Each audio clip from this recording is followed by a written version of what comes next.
Hello and welcome. Let's just dive right into a situation that can be so confusing and honestly pretty painful when the man in your life just goes quiet.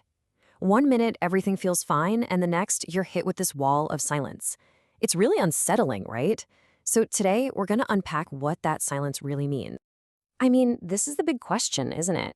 It's probably the one that brought you here. It's that question that just keeps replaying in your head.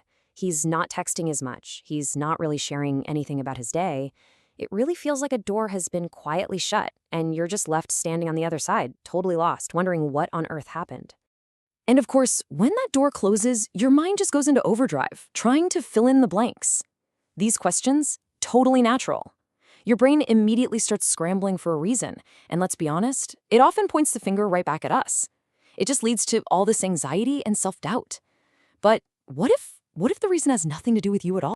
Okay, let's get into the heart of this, because according to the material we're looking at, this whole complicated mess can be simplified down to just two fundamental reasons. And getting this is the key. It can shift your entire perspective from feeling anxious to actually, well, understanding. And there it is. It's really that simple, but it's also incredibly profound. His silence isn't necessarily about a lack of love or some secret plot. No, it almost always boils down to one of two things. He is either completely and totally exhausted, or he's quietly hurting about something and just doesn't know how to say it. So let's break that down a little. On one side, you've got the man who's just tired. I'm talking emotionally and physically running on empty. He needs solitude, just to recharge. Then, on the other side, you have the man who's hurt. He's processing something deep inside, and he goes quiet because he's genuinely afraid that if he opens his mouth, he'll only make things worse. Let's start with the first one. All right, so this first state is all about pressure, pure and simple exhaustion. I want you to think of him like a smartphone that's been running way too many apps all day long. You know that feeling? The battery is in the red, it's critically low, and it has to go into power-saving mode. Well, for him, that power-saving mode is silence. And look at this. These are the invisible weights that he might be carrying around that we just don't see. The constant pressure from work, worrying about money, family expectations. And on top of all that, this unspoken societal pressure to always be the strong one, to always be okay. When all of that piles up, he often doesn't have the words to say, hey, I'm overwhelmed. Instead, he just shuts down. And this right here, this is so important to get. His retreat isn't a glitch in your relationship. He's not broken. He is simply out of energy. And he needs the time and the space to basically plug himself in and recharge, far away from all the demands of the world. Okay, now let's talk about the second reason, which is honestly often a lot more complex. This is when his silence comes from a place of being hurt. This isn't about outside pressure anymore. This is about an internal battle that he's probably fighting all by himself. You see, when a man is hurt, his mind can kind of become a courtroom where he's playing every single role. The prosecutor, the judge, the defendant. He's replaying events again and again, usually blaming himself, analyzing every single word, every action. And the silence you experience, it's a direct result of that intense internal monologue. He stops talking not because he doesn't care, but because he's terrified that whatever he says next will be the wrong thing. And we can actually give this a name, protective silence. It's so key to understand that this is not a weapon he's using against you. It's a shield he's using to protect both of you. He retreats to figure things out on his own because for so many guys, that's the main way they've been taught to cope with problems. He's trying to solve it before he speaks on it. So, okay, understanding why he's silent is a huge first step.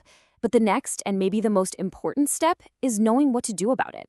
Because what he truly needs in these moments isn't always what we feel like we should be giving. This lays it out so clearly.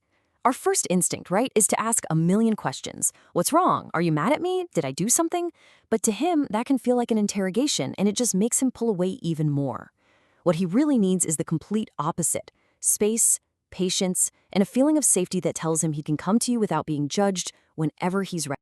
And honestly, this phrase right here might be the most powerful and helpful thing you can possibly say. It does two critical things at once. First, it takes all the pressure off him to talk right now. And second, it reassures him that you're not going anywhere.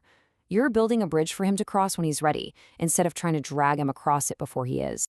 Now hold on, because we have to be really clear about something here. This is a crucial disclaimer. Everything we've been talking about applies to that temporary, protective silence. But silence becomes a major red flag when it's used as a tool for control or punishment. If it's dragging on for weeks, if he's completely avoiding you, if it feels like a permanent wall, then it's not a coping mechanism anymore. It's a destructive pattern, and that is a whole different ballgame. So, as we start to wrap this up, the big idea that keeps coming back isn't about trying to fix his silence, it's about trying to understand it. And the real power to get through this, well, it lies in your patience. So if you take one thing away from all of this, let it be this. Try as hard as it is to see his silence not as some final judgment on your relationship, but as a little window into his own internal world. It's almost always a sign of his struggle, not a measure of his love for you. And just reframing it that way can completely transform your own anxiety into empathy. And this just says it all, doesn't it? By offering that quiet, patient support, you're doing so much more than just waiting for him to talk. You are sending him a powerful, unspoken message that even when he's silent, he's not alone.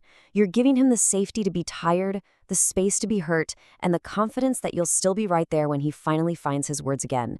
And that can make all the difference.